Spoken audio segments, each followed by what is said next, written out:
Simplemente existen como una estructura organizacional sin vida, sin ningún tipo de función apropiada en relación con Jesucristo. Y en muchos casos están aisladas. ¿Qué es la iglesia? ¿Qué somos nosotros, el cuerpo de Cristo? ¿Qué significa eso? Bueno, antes de mirar específicamente al cuerpo de Cristo, quiero que veamos exactamente qué somos como iglesia, mirando varias metáforas dadas en el Nuevo Testamento. Algunas de estas metáforas provienen del Antiguo Testamento. 3 son muy dominantes. Si están tomando notas, querrán anotarlas. 3 metáforas muy dominantes que el Nuevo Testamento usa para describir a la iglesia, que también son metáforas del Antiguo Testamento para describir a Israel, y son la novia, la viña y el rebaño. Cada una de estas metáforas era una designación del Antiguo Testamento de Israel. Israel era la novia de Dios, la viña de Dios y el rebaño de Dios.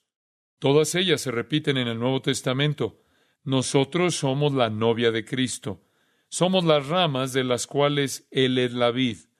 Y también somos su rebaño, del cual Él es el pastor. En el Antiguo Testamento, Oseas nos dice que Dios contempló a Israel en su juventud. Dios tomó a Israel para sí mismo. Dios hizo un pacto matrimonial con Israel. Espiritualmente, Israel se convirtió en el pueblo que era la novia de Dios. Y desde ese momento tuvo que lidiar con la infidelidad continua de Israel. Los actos continuos de adulterio espiritual de Israel, quien incesantemente fue tras otros dioses. Israel, dice Oseas, era verdaderamente una mujer infiel. También en el Nuevo Testamento, la iglesia es vista como una vid, tal como se nos ve como una novia.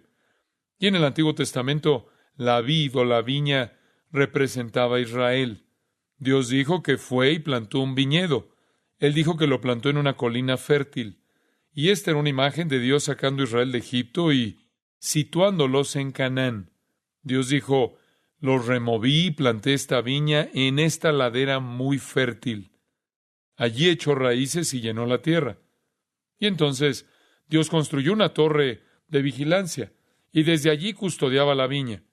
Y también erigió un lagar para preparar la vendimia.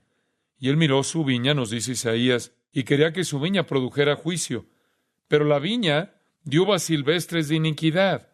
Y él miró su viña, nos dice Isaías, y quería que su viña o su vid produjera justicia. Pero la viña dio uvas silvestres de iniquidad, vileza, clamor y pecado.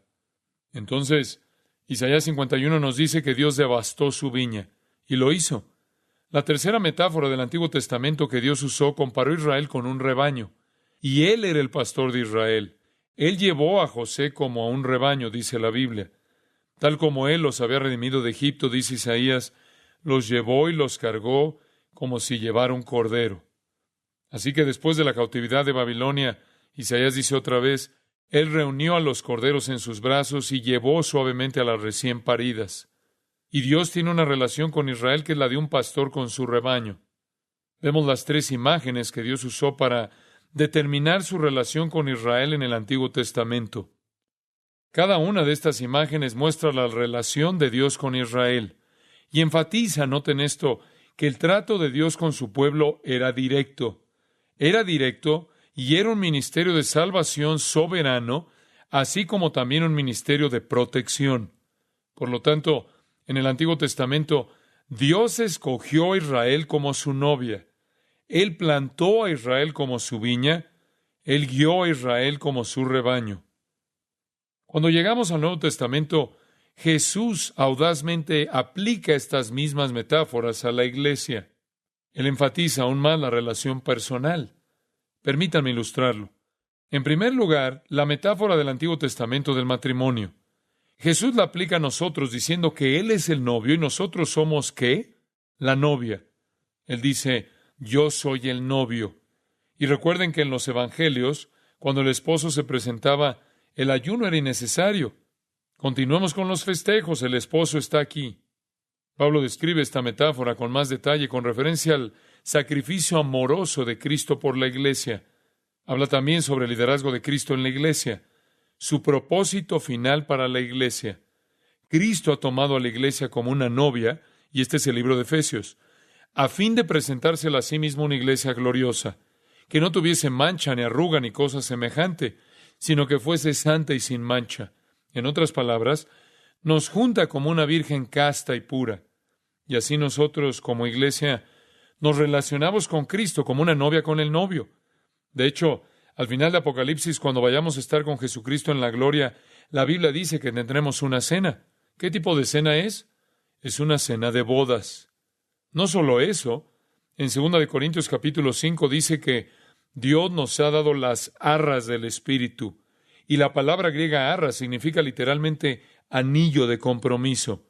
Y la razón por la que sabemos que vamos a estar casados con Jesucristo es porque tenemos un anillo de compromiso que es el Espíritu Santo.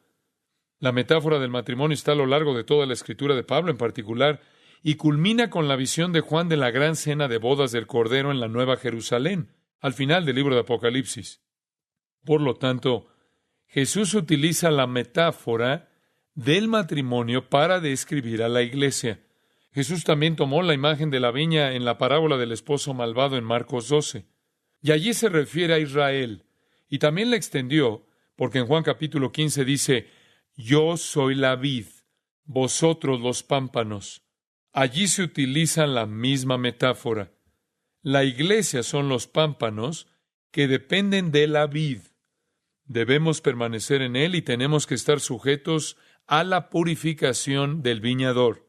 Nosotros somos las ramas y él es la vid.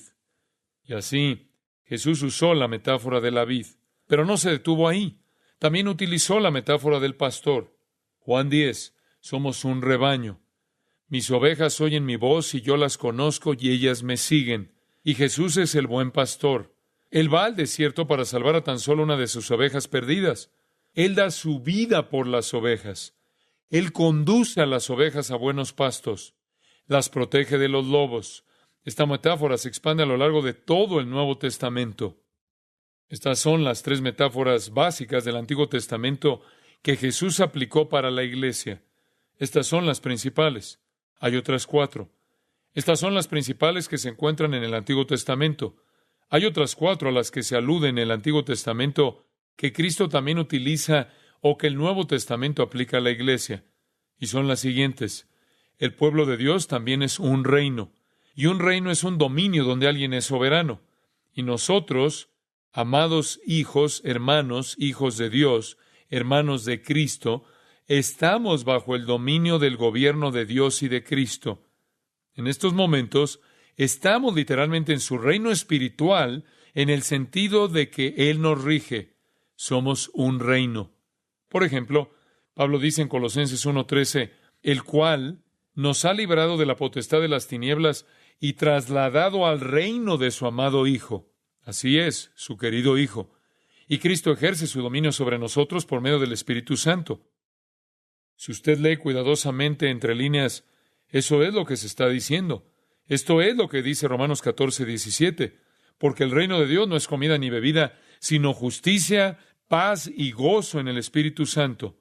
Somos literalmente un reino. Hay otra metáfora con la que se nos designa en el Nuevo Testamento. También somos un hogar o una familia. Somos hijos de Dios y hermanos de Cristo. Somos coherederos de acuerdo con Romanos capítulo 8. Hermanos de acuerdo con Hebreos capítulo 2. Dios nos ha hecho nacer de nuevo en su familia. Él nos ha adoptado. Él ha enviado su Espíritu Santo a nuestros corazones, por el cual le llamamos Abba, Padre, que en griego significa papá, una expresión de cariño o cercanía. Y no debemos tener ningún pensamiento ansioso acerca del mañana, porque sabemos que nuestro Padre conoce nuestras necesidades antes de que siquiera pensemos en ellas. Hemos de ocuparnos del reino de Dios y todas las demás cosas nos serán añadidas. En tercer lugar, no solo somos un reino y un hogar o una familia, somos también un edificio. La iglesia es un edificio no hecho con manos, por cierto, sin embargo, una construcción. ¿Quién es nuestro sostén?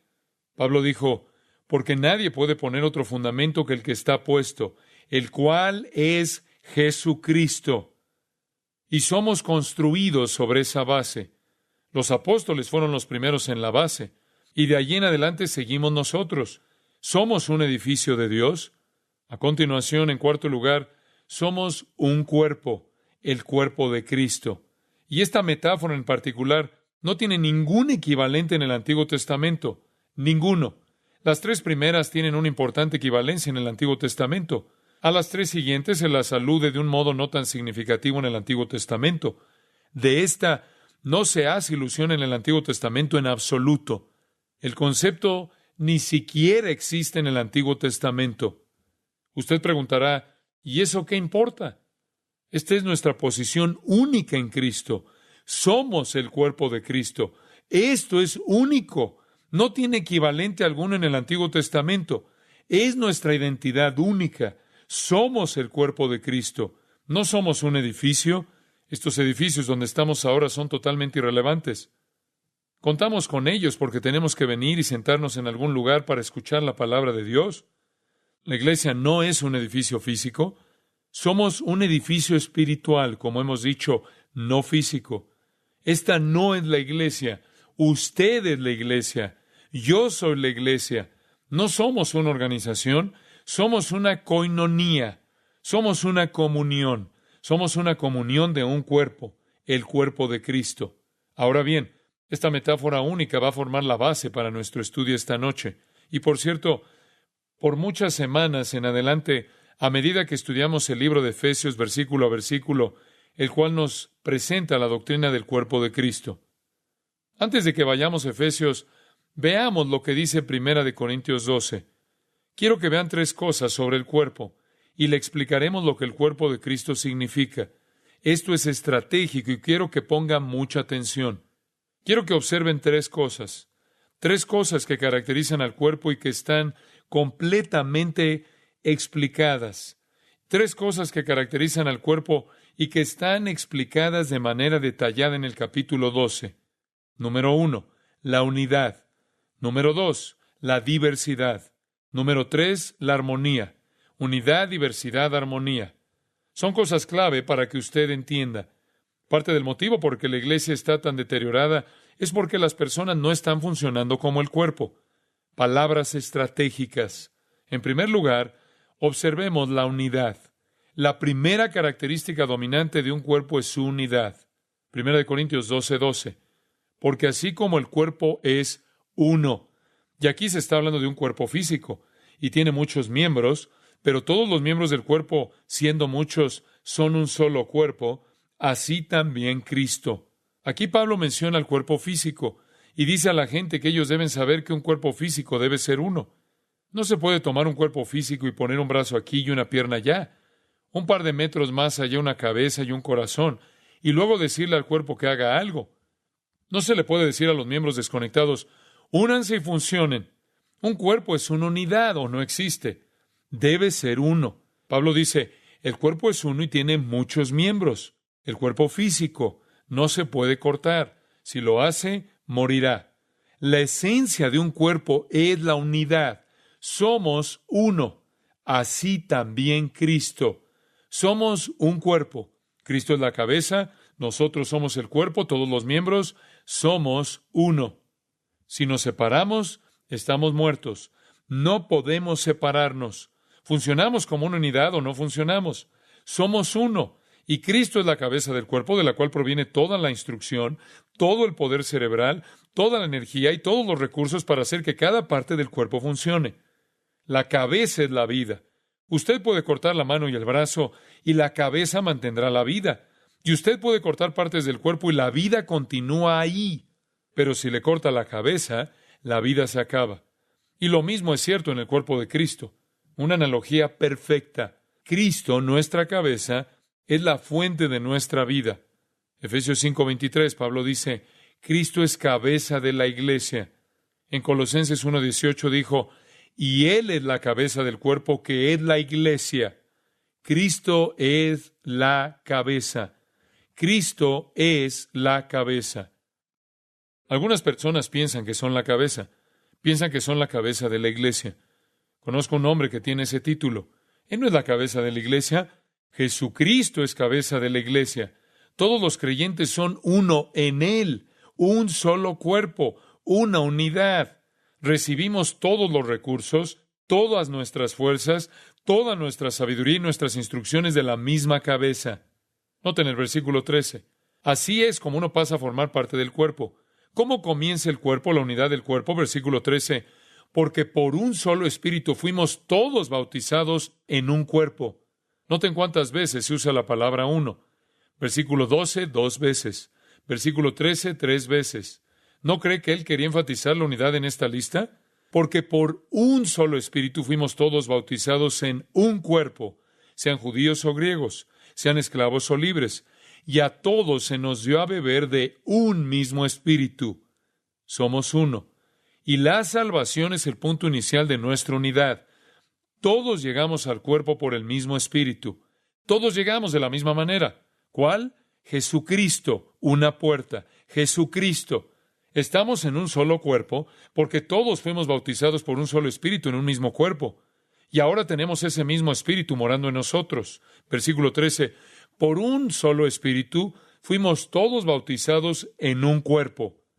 ¿Qué dice la gente que es el bautismo del Espíritu Santo? En este versículo está claramente definido.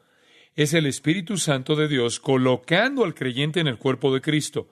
Eso es exactamente lo que dice ahí. Por un solo espíritu fuimos todos bautizados en un cuerpo. Usted entró en el cuerpo de Cristo en el momento de la salvación al ser colocado allí por la energía del Espíritu. Desde el momento en que usted recibió a Jesucristo, usted formó parte de ese único cuerpo y fue puesto allí por ese mismo Espíritu. No solo se le colocó en ese lugar, el versículo 13 dice que también tiene el mismo Espíritu que mora en nosotros. A todos se nos ha dado a beber de un mismo Espíritu. ¿Se da cuenta que está haciendo hincapié en nuestra unidad? Ese es el punto. Está haciendo hincapié en nuestra unidad. Hemos nacido del Espíritu, ¿no es cierto? Nosotros ponemos la fe en Jesucristo. Hemos nacido del Espíritu, por el mismo Espíritu colocados en el cuerpo de Cristo. Al ser colocados en el cuerpo de Cristo, se nos dio el mismo Espíritu. El Espíritu nos ha redimido por la fe en Cristo. El Espíritu hace realmente el trabajo de regeneración. El Espíritu nos regenera, nos coloca en el cuerpo de Cristo, viene a morar en nosotros. Usted se pregunta si en todos los cristianos vive el Espíritu Santo. Délo por seguro. Es un hecho. Romanos 8:9 lo dice. Si alguno no tiene el Espíritu de Cristo, no es de él. No existe el creyente que no tenga el Espíritu Santo. No existe tal cosa. Si alguno no tiene el Espíritu de Cristo, no es de él. Inviértalo. Si usted le pertenece a él, usted tiene el Espíritu Santo. Recibe el Espíritu Santo, primero que nada. Él lo ha regenerado, colocado en el cuerpo. Entonces usted le recibió, bebió de él. Él vino dentro de usted. Él vino a usted. Él vino a su interior. Ahora, ¿ve que nuestra unidad está sujeta en el Espíritu? Por eso Pablo dice en Efesios 4:3 que tenemos la unidad del Espíritu. Debido a que es el mismo Espíritu quien nos regenera, nos bautiza en el cuerpo y mora en nosotros. Nuestra unidad entonces no se basa en una base de denominación artificial. No se basa en el hecho de que solo somos todos creyentes en Cristo. Se basa en el hecho de que hemos sido identificados por el trabajo de un solo Espíritu. Ese es el punto de nuestra unidad. Tenemos un solo Espíritu. Él es el mismo tanto en mí como en usted. Mismo Espíritu. Llegué a Jesucristo, creí en Él, fui regenerado por el mismo Espíritu y de la misma manera, colocado en el mismo cuerpo por el mismo Espíritu de la misma manera, habitado por el mismo Espíritu de la misma manera que usted. Y por lo tanto, nuestra unidad está en el Espíritu. Es por eso que cuando un creyente opera en la carne, opera de manera contraria al buen funcionamiento del cuerpo, porque el cuerpo debe funcionar en la unidad del Espíritu. No hay otra manera de entrar en el cuerpo de Cristo, sino siendo bautizado en el cuerpo por el Espíritu. Y solo hay una manera de ser bautizado en el cuerpo por el Espíritu, y es siendo redimido por Jesucristo. Todos venimos de una manera por medio de un Salvador, por medio de un solo Espíritu, por solo una salvación, y así comienza nuestra unidad. En el cuerpo de Cristo, todos llegamos a través de la sangre de Jesucristo por el Espíritu de Dios. Así comenzamos con la unidad esencial. ¿No es interesante cómo una vez que todos hemos conseguido esa unidad y estamos en el cuerpo, nos dispersamos? Todos venimos de la misma manera, experimentamos el mismo Espíritu, tenemos el mismo Espíritu que reside en nosotros y nos esparcimos. Y entonces pasamos todo nuestro ministerio tratando de poner el cuerpo junto una vez más para darnos cuenta de nuestra unidad. Somos uno solo. No existen cosas tales como los supersantos. No los hay. Un pastor dijo, la iglesia es tan fría y el cuerpo está tan muerto que cuando alguien llega con una temperatura de 37 grados centígrados, creemos que está enfermo. Creemos que tiene fiebre, pero es normal. Tranquilícenlo. Está fuera de control. Estar totalmente comprometidos con Jesucristo y totalmente absortos en el ministerio del Espíritu no es ser maravilloso, es ser normal. Usted vino por un espíritu a un cuerpo, al igual que el resto del mundo. Ese es el punto de nuestra unidad. No hay nadie que se pueda poner de pie en el cuerpo de Cristo y decir, yo llegué aquí de este modo, tú quédate allá abajo. No, venimos de la misma manera y fue por gracia, no fue por obras. Si fuera por obras, todos nos estaríamos jactando, ¿no es así? Todos somos trofeos de la gracia, traídos al cuerpo de la misma manera. No tenemos nada de qué gloriarnos, nada de qué presumir, nada para ponernos de pie y decir, yo voy a enseñorearme de ti. Y la dicotomía entre los laicos y el clero no es bíblica. Yo no estoy por encima de usted, fuera de que esta plataforma tiene quizás 1 metro de altura. Esa es la única prominencia que tengo sobre usted. Y si le molesta, predicaré desde aquí abajo. Yo no soy alguien que está por encima de usted, y usted no es alguien que está por encima de otra persona y que está por debajo de otra persona. Somos uno. Entiéndalo. No hay jerarquía en el Nuevo Testamento. Hay diferentes dones, pero no hay jerarquía. Si quiere un organigrama del cristianismo, tiene a Cristo en la cabeza y luego desde ahí es un gran círculo. Eso es todo. Todos llegamos al cuerpo de la misma manera. Todos somos trofeos de la gracia de Dios. No hay jerarquía. Todos somos uno. Recuérdelo. Hace unos minutos presentamos metáforas de la iglesia. ¿Ha notado cómo cada una de ellas, sin excepción, enfatiza la unidad? Observe esto. Somos una esposa con un marido. Somos un solo rebaño con un pastor. Somos un grupo de ramas de una vid. Somos un reino con un rey. Somos una familia con un solo padre. Somos un edificio con un cimiento. Somos un solo cuerpo con una sola cabeza, Jesucristo. Somos uno. La Biblia no distingue ramas gruesas y ramas delgadas, u ovejas cojas y ovejas extraordinarias. El mensaje del cuerpo de Cristo es el mensaje de unidad. Somos uno. Somos uno en Cristo. No hay lugar para la jerarquía. No hay lugar para la clase alta, la clase baja. Y le diré algo más. No existe tal cosa como un creyente aislado. No hay ningún creyente que sea parte del cuerpo que esté sentado aquí solo. Usted está en el cuerpo. Es parte de él tanto como yo o cualquier otra persona. No hay cosas tales como la clase superior y la clase inferior de cristianos. Y no hay ninguno que esté fuera del cuerpo. Todos ustedes están en el cuerpo. Solo para enfatizar su unidad, permítanme leer algo de la misma. Lo estudiaremos en las próximas semanas. Efesios 4:4. Un cuerpo y un espíritu, como fuisteis también llamados en una misma esperanza de vuestra vocación. Un Señor, una fe, un bautismo, un Dios y Padre de todos, el cual es sobre todos y por todos y en todos. Una. ¿Lo ve? Y me gusta esto. 1 Corintios capítulo 1, solo para ilustrar esto. ¿Saben lo que pasó en el cuerpo de Cristo en Corinto? Se dividieron y preguntaban, ¿con quién estás? Algunos decían que estaban con Apolos, otros con Pablo, otros con Cefas. Bueno, escuchen, yo sigo a Cristo. Siempre hay alguien así en la multitud. Así estaban en 1 Corintios 1:12. Quiero decir que cada uno de vosotros dice, yo soy de Pablo, y yo de Apolos, y yo de Cefas, y yo de Cristo. Luego, versículo 13, ¿acaso está dividido Cristo? ¿No ven qué tipo de sandez es esa? ¿Por qué están dividiendo al cuerpo? Ustedes no son seguidores de este o aquel. ¿Está dividido Cristo? Capítulo 3, versículo 21. Así que ninguno se gloríe en los hombres. Uno no va por ahí diciéndole sigo a él o a este otro. No se gloríe en eso, porque todo es vuestro. Sea Pablo, sea Apolo, sea Cefas, sea el mundo, sea la vida, sea la muerte, sea lo presente, sea lo porvenir. Todo es vuestro, y vosotros de Cristo, y Cristo de Dios. Acaben con esta división y regresen a la unidad. una poderosa sección en el capítulo 3. Él dice que todo lo que uno se puede imaginar, las cosas por venir, la muerte, la vida, todo, es todo tuyo, eres uno. Usted es uno con Cristo y Cristo con Dios. Pablo hace hincapié en nuestra unidad. La iglesia es un pueblo, una asamblea de redimidos que debe su existencia incomparable, su vida en común, al hecho de que fueron colocados por un espíritu en un solo cuerpo en donde mora el mismo espíritu. No somos creyentes aislados, somos uno. ¿Sabía usted que su vida nunca termina? Simplemente empieza donde empieza la mía. Y todo el cuerpo de Cristo sigue adelante de esa manera. No hay separación. Es una cadena sin fin. Hemos sido llamados a la comunión con su Hijo, Jesucristo nuestro Señor. Todos formamos parte de su cuerpo. Usted se preguntará qué nos trajo aquí.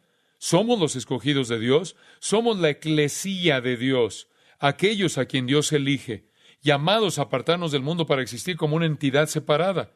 Su cuerpo, con Él a la cabeza, y debemos llevar una vida digna de su llamado, para que podamos llegar a ser en virtud y conducta lo que somos en estatus, escogidos, santos, separarnos, apartarnos para Él, su cuerpo. Entonces, la iglesia es, pues, el pueblo de Dios, escogidos y separados para existir para Él. Uno en santidad, uno en misión. Todos tenemos la misma misión, uno en sufrimiento y uno en gloria. Somos uno. Efesios 2:2, escuchen esto. En aquel tiempo estabais sin Cristo, alejados de la ciudadanía de Israel y ajenos a los pactos de la promesa, sin esperanza y sin Dios en el mundo. Pero ahora en Cristo Jesús, vosotros que en otro tiempo estabais lejos, habéis sido hechos cercanos por la sangre de Cristo, porque Él es nuestra paz, que de ambos pueblos hizo uno, que es judío y gentil, derribando la pared intermedia de separación, aboliendo en su carne las enemistades, la ley de los mandamientos expresados en ordenanzas, para crear en sí mismo de los dos un solo y nuevo hombre, haciendo la paz y mediante la cruz reconciliar con Dios a ambos en un solo cuerpo. Y luego continuó diciendo, porque por medio de Él los unos y los otros tenemos entrada por un mismo espíritu al Padre. Somos uno. Gálatas 3:28, ya no hay judío ni griego, no hay esclavo ni libre, no hay varón ni mujer, porque todos vosotros sois uno en Cristo Jesús. Ninguna de esas distinciones existe en la iglesia en términos de nuestra posición en la bendición de Cristo. Somos este hombre nuevo, un cuerpo nuevo, el cuerpo de Cristo, algo nuevo. Antes no existía. Y Cristo ha abolido todas las barreras que nos hacen uno. Ha suprimido las barreras de nacionalidad, las barreras de raza, las barreras de clase, las barreras de sexo. Cada barrera ha sido abolida para formar a un hombre nuevo. Eso es algo glorioso. Somos uno. No importa quién eres, si amamos a Jesucristo, somos uno. Algunas personas no pueden entender esto. Piensan que existen cristianos aquí arriba y luego aquellos de clase baja. Eso no es así. Así que los días de la discriminación se han acabado. La iglesia que Cristo ha creado, encabezada por Cristo, no tolera las diferencias en absoluto. Ninguna. Hay algunos lugares en los que no se puede predicar este mensaje sin ser enviado a la cárcel. El apóstol Pablo nos repite el mensaje nuevamente en Romanos 10, 12 y 13. Porque no hay diferencia entre judío y griego, pues el mismo que es Señor de todos es rico para con todos los que le invocan, porque todo aquel que invocare el nombre del Señor será salvo. Todas las barreras desaparecen. No hay barreras en Jesucristo. Somos un nuevo hombre. Y como resultado, todos los cristianos, ya sean judíos o gentiles, hombres o mujeres, esclavos o hombres libres, analfabetos, analfabetas, salvajes o griegos educados, sea cual fuera el caso, todos somos conciudadanos. Pablo nos llama a 4 cosas usando palabras griegas. Nos llama conciudadanos, coherederos, miembros, copartícipes. Una unidad. En todas las metáforas se hace hincapié en la unidad. Es mi oración por esta iglesia que por lo menos esta parte del cuerpo de Cristo pueda sentir nuestra unidad. Necesito sufrir cuando usted sufre, y usted tiene que estar dolido cuando yo estoy dolido. Y tengo que ser sensible a sus necesidades. Y usted tiene que ser sensible a las mías. Y yo tengo que darle amor cuando necesita amor. Y necesito que usted me lo dé cuando yo lo necesite. Y exhortarlo cuando usted necesita que lo exhorten. Y que me exhorten cuando yo lo necesito. Y cuando necesite ser reprendido, reprenderlo. Y cuando necesito reprensión, que usted me reprenda a mí. Eso va para todos, excepto mi esposa. No quiero que se entusiasme. Ella ya lo hace. Usted y yo tenemos que funcionar en conjunto, ser sensibles el uno por el otro. Usted no debe aislarse como cristiano. Debe entrar en la corriente del cuerpo de Cristo. Debe entrar en la corriente de la vida del cuerpo. Muchos cristianos hoy vienen a la iglesia el domingo por la mañana, se sientan y piensan que Dios se siente bendecido por su presencia aquí, y no tienen el concepto de operar en la corriente de la vida del cuerpo, por lo que funcionan como miembros incapacitados y mutilan al cuerpo de Cristo. Y el resto de nosotros andamos cojeando, tratando de compensar sus incapacidades. Se debe estar en la corriente principal de la vida del cuerpo. Usted debe ser sensible a mí y yo tengo que ser sensible a usted. Somos uno. Esto es lo que quería Jesús, desesperadamente. Juan capítulo 17, un capítulo precioso. Una mirada al corazón de Jesucristo. Escúchenlo a Él orando a su Padre. Pongan atención por lo que Él ora. Podría haber orado por muchas cosas, pero oigan por lo que ora. Juan 17, 20. Mas no ruego solamente por estos, sino también por los que han de creer en mí por la palabra de ellos. En otras palabras, no solo estoy orando por mis discípulos, estoy orando por los que han de creer en mí por la palabra de ellos en el futuro. Ahora, ¿por qué voy a orar? Versículo 21. Para que todos sean uno, como tú, oh Padre, en mí y yo en ti, extrasensibles el uno por el otro. Es tan hermoso que ellos también sean uno en nosotros, para que el mundo crea que tú me has enviado. ¿Saben lo que convencerá al mundo acerca de quién es Jesús? Cuando seamos uno, la gloria que me diste, yo les he dado, para que sean uno, así como nosotros somos uno. Él nos otorgó su gloria, para que pudiéramos ser uno, y su gloria es el Espíritu Santo. La presencia del Espíritu Santo es nuestro punto de unión, todos con el mismo Espíritu, que es nuestro enlace para la unidad. Yo en ellos y tú en mí, para que sean perfectos en unidad, para que el mundo conozca que tú me enviaste y que los has amado a ellos como también a mí me has amado. Cuando seamos uno, realmente eliminaremos la complacencia de este mundo. Si esta iglesia llegara a ser una en términos de la vida del cuerpo y comenzara a ministrar a las necesidades espirituales de los demás y sintiera una unidad extrasensible, el mundo nunca podría contra eso, debido a que liberaríamos la unidad del Espíritu y toda la energía que eso incluye. Usted se preguntará cómo trabaja esta unidad. La clave está basada en la humildad. Vayamos a Filipenses 2:2. Jesús oró para que fuéramos uno. Pablo también deseaba lo mismo y los filipenses evidentemente no habían cumplido con esto. Quizás nos pueden dar un buen ejemplo de lo que necesitamos oír. Versículo 2, Pablo le dice a los filipenses, completad mi gozo, sintiendo lo mismo, teniendo el mismo amor, unánimes, sintiendo una misma cosa. ¿Ve lo que Pablo quiere que sean? Uno, solo sean uno. Tengan el mismo tipo de amor, el mismo amor. Sean uno, sean de un mismo sentir. ¿Qué sentir? Versículo 5. Haya pues en vosotros este sentir que hubo también en Cristo Jesús. ¿Cuál es? Versículo 6. El cual, siendo en forma de Dios, no estimó el ser igual a Dios como cosa que aferrarse, sino que se despojó a sí mismo, tomando forma de siervo, hecho semejante a los hombres, y estando en la condición de hombre, se humilló a sí mismo, haciéndose obediente hasta la muerte y muerte de cruz. Ese es el espíritu de humildad condescendiente. Aquí está la mente de Cristo. Él estaba allí, vino y fue obediente hasta la muerte. Esa es la humildad. ¿Ya sabe cómo llegamos a ser uno? Versículo 4. No mirando cada uno por lo suyo propio, sino cada cual también por lo de los otros. ¿Ya sabe cómo llegamos a ser uno? Siendo como Jesús y diciendo, mira, no importa mi persona, solo quiero venir aquí, y si eso significa sufrir para mostrar mi amor, voy a sufrir. La humildad solo dice que yo no me preocupo por mi persona. Solo me importas tú. ¿Se imagina lo que pasaría si todos nosotros no nos preocupáramos para nada por nosotros mismos y por todo para los demás? Usted estaría muy bien cuidado. Todo este cuerpo cuidaría de usted. Pero la mayoría de los cristianos pasa mucho tiempo cuidando de sí mismos. Si alguna vez aprendiéramos y por el Espíritu de Dios podemos simplemente empezar a preocuparnos por los demás, nos ahogaríamos en cuidado y amor. Es la mente de la humildad. Yo no importo. ¿Por qué debería preocuparme por mí mismo? Yo solo quiero cuidar de ti. No hay egos heridos, no se ofende a nadie. La mente de la humildad era la mente de Cristo. Cuando Cristo llegó aquí, nunca trató de mantener su ego. Le escupieron y ahí permaneció parado.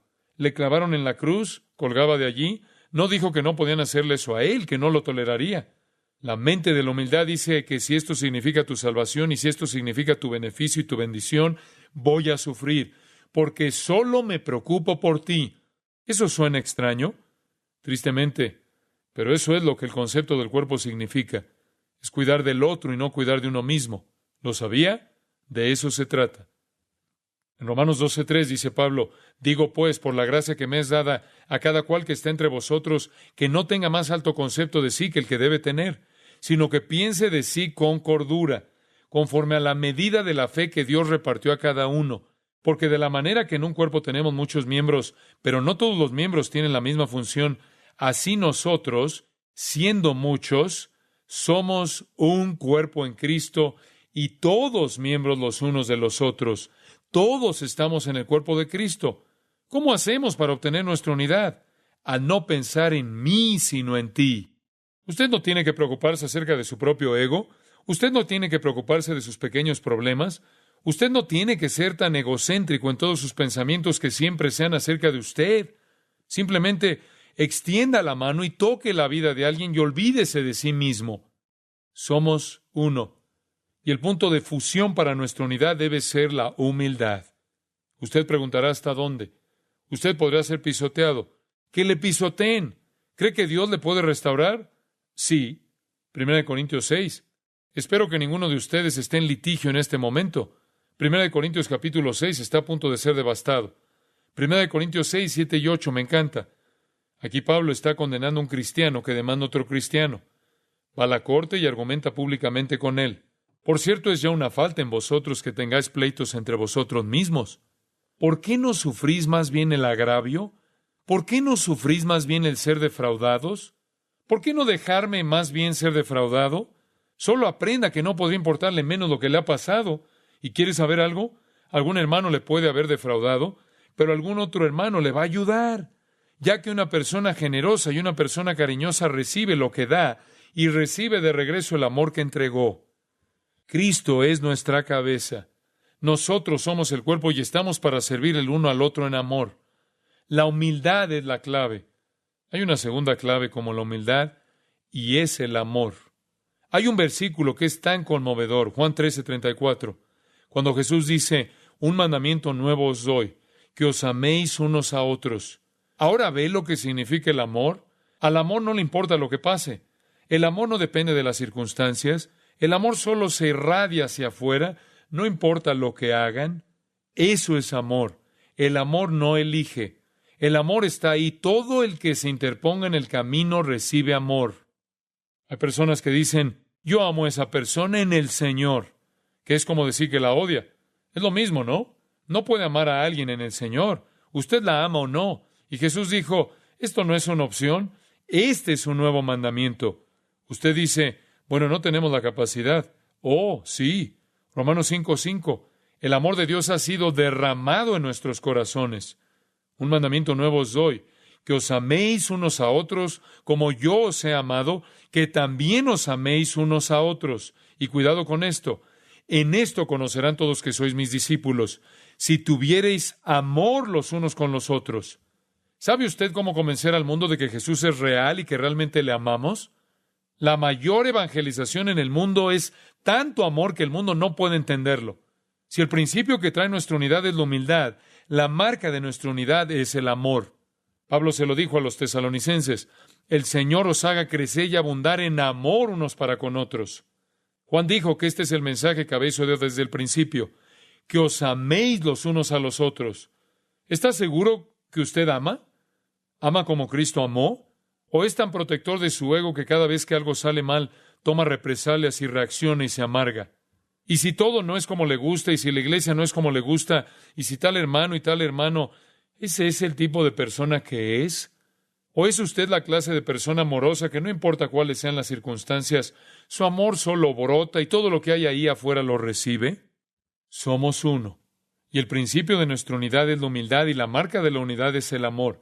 Es el tipo de amor que se humilla. Es el tipo de amor que se dirige a su hermano y dice, hermano, he tenido un resentimiento contra usted y quiero pedirle que me perdone y quiero comenzar a amarle. Esa es la clase de amor que es. Y entonces es el tipo de amor que dice, hermano, yo te perdono. Y es la clase de amor que dice, hermano, lo siento, lo siento. Es el tipo de amor que no critica a los demás para edificarse. Y es la clase de amor que ama sin importar el costo, el dinero, el prestigio, la posición, no importa. Nuestra unidad se incrementará y afectará nuestra humildad y amor. Ahora voy a decirlo de esta manera. Si usted siente algo que no sea amor por algún creyente, para que el cuerpo de Cristo sea alguna vez saludable, usted va a tener que orar a Dios, arrepentirse y confesar, e ir a ese creyente y arreglar las cosas. Tiene que ir con ese creyente y arreglar las cosas. Tenemos que tener su amor. Así es, el suyo. Escuchen todos. Debemos tener su amor para la unidad del cuerpo. Nunca la tendremos sin el suyo. Tenemos unidad posicionalmente, tenemos que tenerla en la práctica o el mundo nunca la conocerá. Y experimentaremos la alegría de la vida del cuerpo. Y por eso somos uno. Practiquemos nuestra unidad posicional. La segunda cosa sobre el cuerpo, regresemos un minuto a 1 Corintios 12. Si el primer aspecto del cuerpo es la unidad, el segundo aspecto es la diversidad. Diversidad.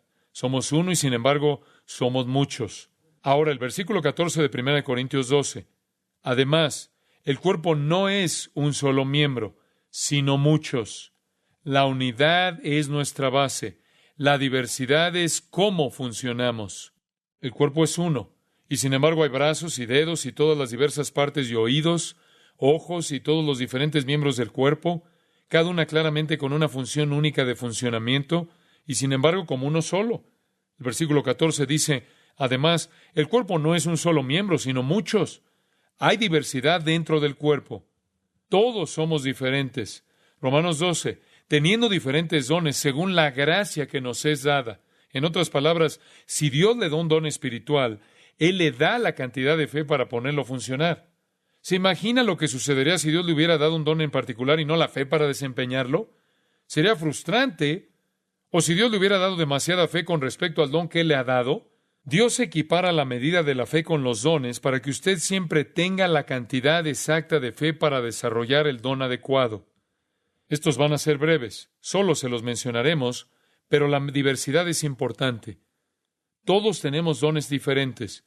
Vamos a hablar de los dones del Espíritu cuando estemos en Efesios, por lo que no vamos a agotar el tema. El versículo 4 de este capítulo. Permítanme que se los lea. Ahora bien, hay diversidad de dones. Estos no son talentos, no son habilidades innatas. Estos son dones otorgados por el Espíritu. Cuando usted se convierte en cristiano, Dios, a través de su Espíritu, le provee a usted un don específico. Son dados por el Espíritu dones divinos que usted posee. Hay diversidad de dones, pero el Espíritu es el mismo. Ahora podrá ver que el cuerpo necesita esto, ¿verdad? Tenemos que complementarnos. Nosotros no podemos ser todo, ¿no es cierto? Yo puedo hacer una cosa, usted puede hacer una cosa, alguien más puede hacer otra cosa y así nos ministramos por la salud del cuerpo. Cualquier órgano que no funciona mutila y paraliza el cuerpo. Hay diversidad de dones con el mismo Espíritu. Hay diversidad de ministerios, el mismo Señor. Hay diversidad de actividades, pero el mismo Dios. Es la diversidad en la unidad. Porque a este es dada por el Espíritu palabra de sabiduría, a otro palabra de ciencia según el mismo Espíritu. Algunas personas lo tienen o lo aprenden. Ellos conocen la palabra de Dios. A otro, fe. ¿Sabe usted que la fe es un don dado por el Espíritu? Algunas personas tienen ese don, algunas personas no. Todos tenemos la fe para creer en Dios, pero algunos tienen el don de la fe, que es la fe más allá del tipo normal de fe. A otro, dones de sanidades, por el mismo Espíritu. A otro, el hacer milagros. A otro, profecía. A otro, discernimiento de espíritus. A otro, diversos géneros de lenguas. Y a otro, interpretación de lenguas. Y por supuesto, si estudia cuidadosamente la palabra de Dios, se dará cuenta de que hay todo tipo de dones mencionados en Romanos 12 y en Efesios también. Algunos de ellos son temporales, algunos de ellos son permanentes, algunos de ellos son para los incrédulos, algunos de ellos son para la edificación del cuerpo. No vamos a detenernos en todo eso, pero básicamente hay diversidad de dones. Versículo 11, pero todas estas cosas las hace uno y el mismo Espíritu, repartiendo a cada uno en particular como Él quiere, con el fin de permitir el funcionamiento en el cuerpo para que todos podamos ministrarnos unos a otros. Y para que yo pueda trabajar con usted y pueda hacer para usted lo que usted no puede ser, yo puedo instruirle a usted y tal vez usted pueda hacer algo ejerciendo otro don para mí. Todos podemos trabajar juntos. El Espíritu ha dividido los dones en un equilibrio hermoso. Y voy a decirlo de manera simple. Si usted no está utilizando su don, alguien está siendo estafado. Alguien está sufriendo. Efesios nos dice que incluso la diversidad de los dones conducirá a la unidad. ¿Lo sabía? Efesios 4, 11 y 12. Y él mismo constituyó a unos apóstoles, a otros profetas, a otros evangelistas, a otros pastores y maestros, a fin de perfeccionar a los santos para la obra del ministerio, para la edificación del cuerpo de Cristo, hasta que todos lleguemos a la unidad de la fe. Como verá, la diversidad de los dones trae unidad. Usted preguntará, ¿cómo? Bueno, a medida que todos nos ministramos unos a otros y todos estamos siendo ministrados y ejerciendo nuestros dones en un intercambio perfecto, estamos madurando todos juntos. Y cada miembro recibe el cumplimiento perfecto de los dones. Así nos estamos uniendo. Porque si usted me está ministrando y yo le estoy ministrando a usted, y juntos estamos ejerciendo los dones que Dios nos ha dado, estamos todos juntos creciendo en un cuerpo maduro perfecto. Y así, la diversidad es muy importante. Sus dones espirituales son una bendición dada por un Dios soberano y hay que utilizarlos. La Biblia no dice que encuentre una organización e imparta su don en ella. ¿No dice eso? Si usted tiene un don espiritual, ejérzalo. Si usted tiene el don de ayudar, vaya a ayudar a alguien. ¿No necesita la organización de la iglesia? Hágalo. Si usted tiene el don de enseñar, busque una clase y enseñe. Busque a alguien que necesita ser enseñado. Si usted tiene el don de evangelizar, busque a alguien que no conoce a Jesucristo y evangelícelo. ¿No necesita la organización de la iglesia? Muchas personas están quietas, tienen dones espirituales que el cuerpo de Cristo anhela, y alguien necesita que le ministren. No espere a que la organización le dé un puesto. Vaya a buscar a alguien y practique su don. Y si usted no puede encontrar a alguien a quien ayudar con su don, entonces usted, para empezar, probablemente no está en la corriente principal de la vida del cuerpo. Necesitamos que su don sea ejercido. El Espíritu no se lo otorgó para dejarlo apoyado sobre un estante. Usted dirá, bueno, yo no sé cuál es mi don. Averígüelo. Lea la lista de dones en Romanos 12, 1 Corintios 12 y Efesios 4. Descubra cuál es el suyo por medio de la oración y mediante el estudio de los dones y la determinación de qué es lo que le gusta hacer y qué hacer con la bendición del Espíritu. Usted sabe que no tiene el don de ser pastor o maestro si usted es una mujer. Eso queda eliminado. En segundo lugar, usted sabe que no tiene el don de evangelismo si no puede estar delante de la gente y hablar, al menos a gran escala. Si le gusta trabajar con la gente, tal vez tenga el don de ayudar. Si usted es un gran organizador, tal vez usted tiene el don de administrar o gobernar. Sea cual fuere, usted los descubrirá y le prometo que si usted es honesto y quiere saberlo, el Espíritu Santo se lo mostrará. Y no se preocupe por esta iglesia. No se preocupe por Grace Community Church. Encuentre a alguien que necesite ser ministrado y ministreles. Usted no necesita esta organización para ejercer su don. Si lo hace, está apoyado en una muleta. Utilice su don. Si no hay vacante en la estructura, vaya a ministrar a alguien más. Vaya a enseñar a alguien. Vaya a buscar a alguien que quiere saber. Usted dice, ¿dónde están? Esta misma noche, la iglesia está llena de personas que necesitan conocer la palabra de Dios. Probablemente podrá comenzar con un conocido, ir a la casa de alguien, reunirse con ellos un día y sentarse a enseñarles algunas cosas. Hay tantos cristianos nuevos en esta iglesia que necesitan aprender. Encuentre un ministerio. Si su ministerio es el ministerio de la compasión, del cuidado de las personas, visite a algunos enfermos. Tenemos una lista de ellos.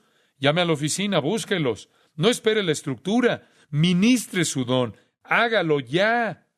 El punto 3, la armonía. La última cosa que el cuerpo debe tener es la armonía. Todos estamos ministrando nuestros dones y se tienen que combinar. Versículo 15. Si no hay armonía en el cuerpo, es ridículo. Si dijera el pie, porque no soy mano, no soy del cuerpo, ¿por eso no será del cuerpo? Por supuesto que no. Y si dijera la oreja, porque no soy ojo, no soy del cuerpo, ¿por eso no será del cuerpo? La idea de la insignificancia. Yo soy tan insignificante que ni siquiera pertenezco a esta situación. Eso no es verdad. Usted tiene una función. Versículo 17. Si todo el cuerpo fuese ojo, ¿dónde estaría el oído? Si todo fuese oído, ¿dónde estaría el olfato? Por eso Pablo dice, si todo el cuerpo era un ojo, ¿dónde estaría el oído? Si todo el cuerpo fuera oído, ¿dónde estaría el olfato? Tiene que existir la diversidad. No hay lugar para la envidia o los celos porque no hay jerarquía. Usted no tiene por qué envidiar los dones de nadie. Dios le ha dado el suyo. Son tan absolutamente 100% decisivos para la vida del cuerpo como el mío o el de cualquier otro.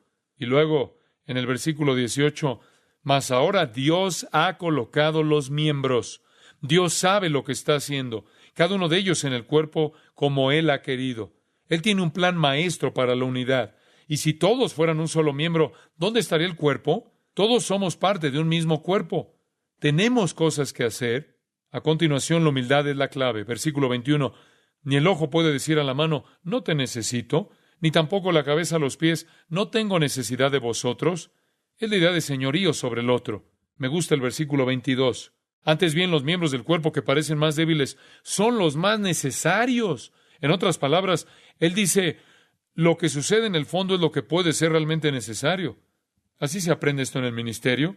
Veo a gente que viene a Cristo y descubro que alguien ha estado trabajando con ellos. Algunos pies o manos en el cuerpo han estado trabajando. Yo soy la boca que se eleva y tiene la preeminencia, pero eso no prueba nada. Mi don no es más importante que el suyo. De hecho, tal vez sea menos necesario que el suyo. Versículo 23. Y aquellos del cuerpo que nos parecen menos dignos, a estos vestimos más dignamente, y los que nosotros son menos decorosos, se tratan con más decoro. Como los miembros que no son tan apuestos y elegantes, ellos son los que realmente están haciendo el trabajo. Eso realmente desarma a alguien que se jacta y dice que es realmente la parte más hermosa del cuerpo. Versículo 24. Porque los que nosotros son más decorosos no tienen necesidad, pero Dios ordenó el cuerpo, dando más abundante honor al que le faltaba. Los órganos internos que son feos, que no son para nada agradables, son la esencia de la vida. No son solo las cosas bellas, visibles. Es esa parte que hace el trabajo que no es algo para mirar, pero funciona para mantener la vida en el cuerpo. Y tenemos que estar seguros de no recibir ese tipo de dicotomía. Versículo 25.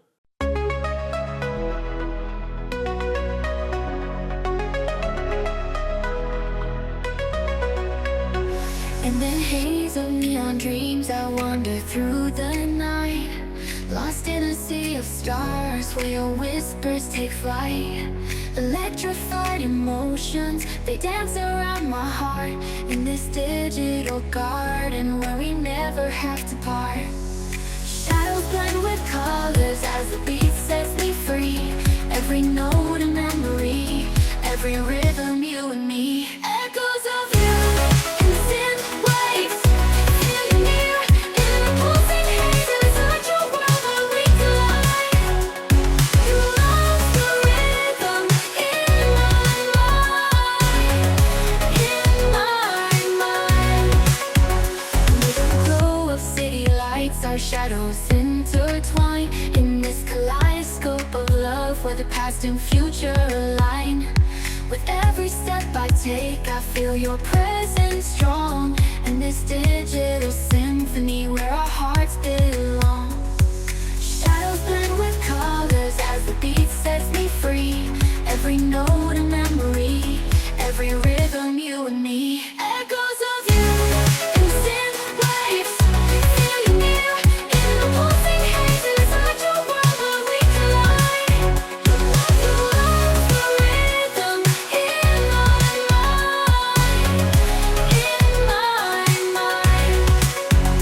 And in silence between the beats I find your voice. In the flicker of the lights I see your choice. Together in this dream we'll never fade. In the echoes of our love we'll always stay. Echoes of you